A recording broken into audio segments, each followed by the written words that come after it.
Welcome to today's Photo Minute. My name is Brian Osborne with the Photo Classroom. And today I wanted to do a little segment on travel and landscape photography, and specifically what kind of camera gear do you need for that. We offered a travel and landscape virtual class last week. It was just a great class. We covered a ton of material.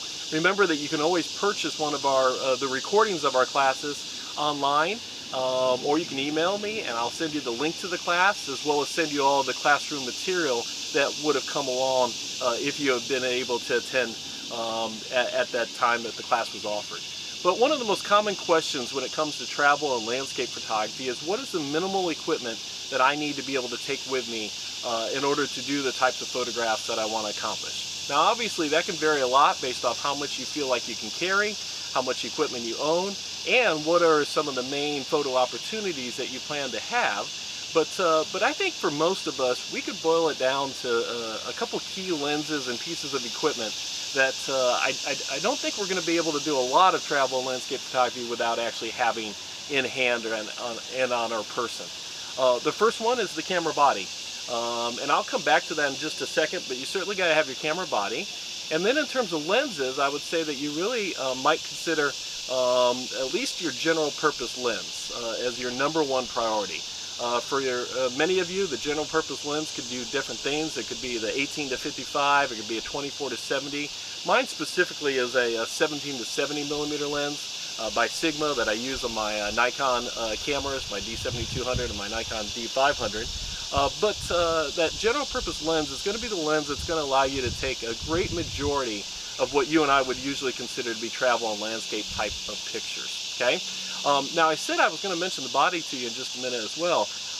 You know, if you're going for the sake of taking pictures, and if you think about just what could happen, equipment being stolen, but maybe more importantly, camera failure, getting dropped and not working, or just electronical issues coming up, you might want to really consider having a backup camera body as well. I know not everybody's able to do that, but especially for our longer photo expeditions, we really suggest highly to our students that they have a second camera body. It doesn't have to be as good as your first camera body, etc., but you just want to be thinking about what would happen if your camera body failed and what you would be able to not take pictures of under that condition. So you might have a backup camera body as well.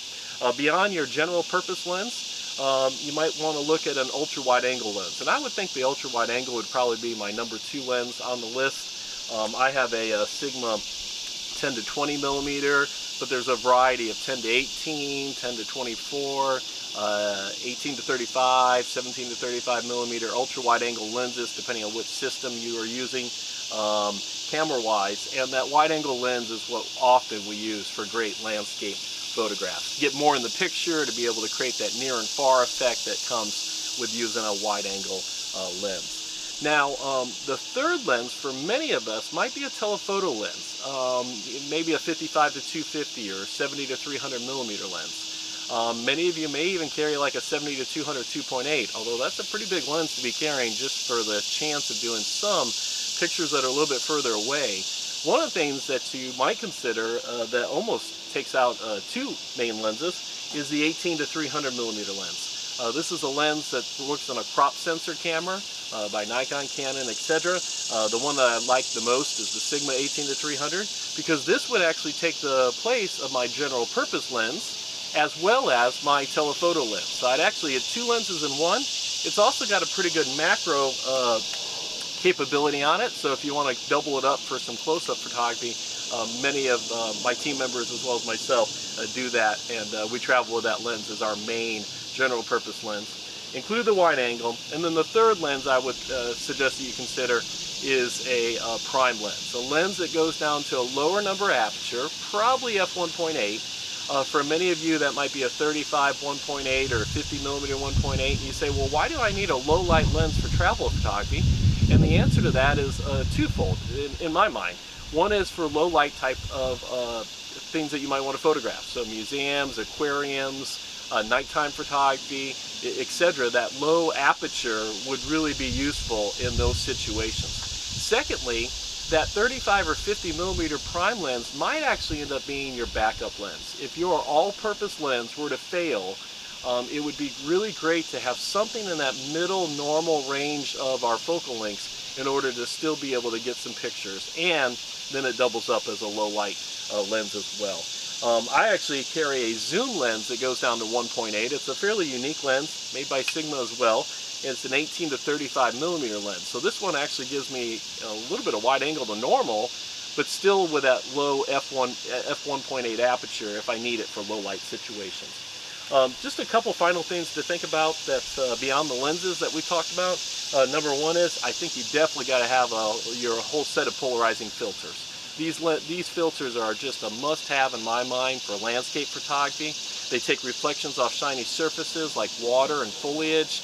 They help you darken blue sky in your landscape type pictures. You can't duplicate the effect of a polarizer later in editing, and so it's really important in my mind that these filters for the main lenses that I plan to take, that I do have a whole set of polarizing filters for those. A flash, sometimes I can use my built-in flash, but many of you know how much I like using fill flash in all types of photography, so having a flash with me is pretty important.